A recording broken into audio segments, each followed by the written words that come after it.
Welcome to KX News on the Go. I'm Chance Stickland. And I'm Amber French.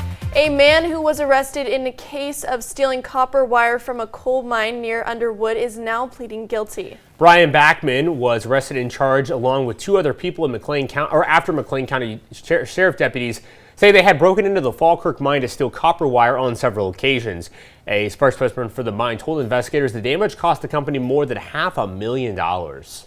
Backman was facing trial, but yesterday, Wednesday, he agreed to plead guilty to 2 counts of conspiracy to commit criminal mischief and conspiracy to commit theft. Backman is now undergoing a pre-sentence investigation. He faces up to 10 years in prison on each count. Also, one entity is spreading awareness to help prevent lane departure crashes throughout the state of North Dakota. Data from the North Dakota Department of Transportation shows nearly 69% of fatal crashes in North Dakota last year involved lane departure, making it one of the state's leading causes of deadly crashes. That's why Vision Zero is spreading awareness on how safer driving habits and roadway improvements can change this percentage in the future. Lauren Waltman with the NDDOT says these crashes are often fatal because drivers are going at high rates of speeds, making it even more important to take extra precautions.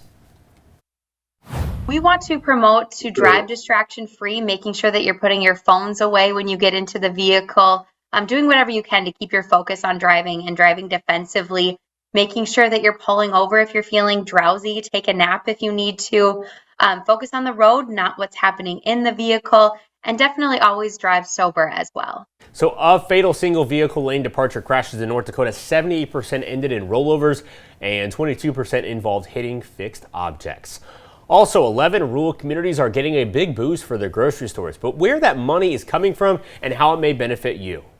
11 rural communities in North Dakota are getting a combined total of $1 million through the Rural Grocery Store Sustainability Grant Program. The program is aimed at improving food access and supporting small-town economies. It came about because of legislation passed by North Dakota lawmakers. The grants will help local grocery stores upgrade equipment, reduce costs, and maintain fresh food options for folks who call that area home. Each award includes 20% local match to encourage community investment. To see which grocery stores got those grants, you can head over to kxnet.com. There will also be from the amounts given out to each, as well as where they are located. Good morning, Andre. And good morning to you guys, and it looks like we are starting out our Thursday with very peaceful conditions. Looking here in the capital city at 50 degrees there in the Magic City. Look how beautiful it looks quite magical with a temperature of 54 degrees. But as we head over into Harvey, we're seeing temperature at 55 degrees with plentiful sunshine, and that same thing goes here in Williston with a cool 49 degrees. Now looking ahead, folks, we're going to continue to see those quiet conditions throughout the day today, and also it's going to be a cooler day in store for us for our Thursday, and also we're going to be seeing the quiet pattern just continuing on for a little while longer.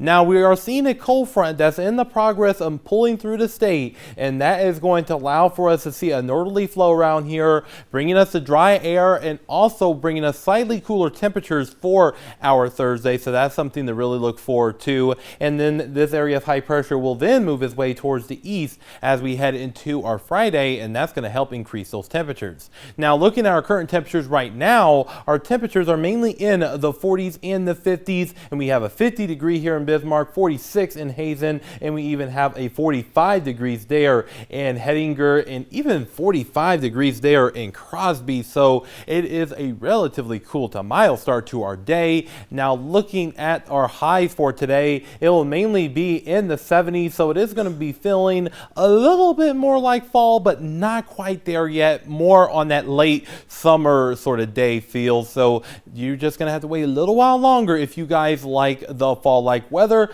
Maybe there in Rugby and Bottineau may see a little bit of fall taste, but other than that, it is still going to be on that late summer train, if you will. Now, once we get into tonight, temperatures will drop on down into the 40s and the 50s. So there's going to be another cool to mild night in store for us here. Now, looking at our current storm team radar right now, we're looking at very peaceful conditions. So You don't want Mother Nature to be angry. Just let her sleep. And we're going to continue to see that throughout the rest of the day today. Looking at Precision Cast, we're going to see those mainly sunny skies, not only for this morning, but for our lunchtime hour and even into our commute going home from work. So it's going to be a great day, folks. So really enjoy it, because we do not know how much more we will see of these very beautiful sunshiny conditions and with those really nice temperatures to boot. Then again, we will be continuing to see our cold front swing throughout the rest of the day today, allowing for us to see this area of high pressure to build on in. And then we're going to be warming things up as we head into our Friday here, and that's going to help warm up those temperatures along with this warm front that is just going to be to our south, and that may increase a little bit of cloud cover, but other than that, we're going to remain on the quiet side. Now, looking at our 5-day forecast here in Williston, we will be seeing those temperatures drop back down into the 70s from being into the 80s on Friday into the 70s on Saturday, and then we're going to see those temperatures increase back up into the low to mid 80s as we head into our Sunday and into our Monday. Breezy to windy conditions are quite possible periodically throughout the next 5 days, so that's something to really keep in mind. Nothing new for North Dakota, and that same thing here goes for the Dickinson area as well, with those low 80s returning Sunday into Monday. Now, looking here in the Magic City, we're going to be seeing 70s today, 80s tomorrow, and then those 70s will return for our Saturday. And then looking here on our Sunday, Monday, and into our Tuesday, we're going to see those 80s return in full flurry, and we will see those mainly sunny conditions persisting, with those 70s returning by the time we get into our Wednesday of next week. And that same thing goes here for the capital city too, with upper 70s for our Tuesday. So it looks like, you guys, summer is back. It is hanging on by a thread. I've been saying that for the last couple of days, but we are going to see that transition soon. Well, for Amber, Andre, I'm Chance Stickland. For everyone here at KX News, let's make it a great day.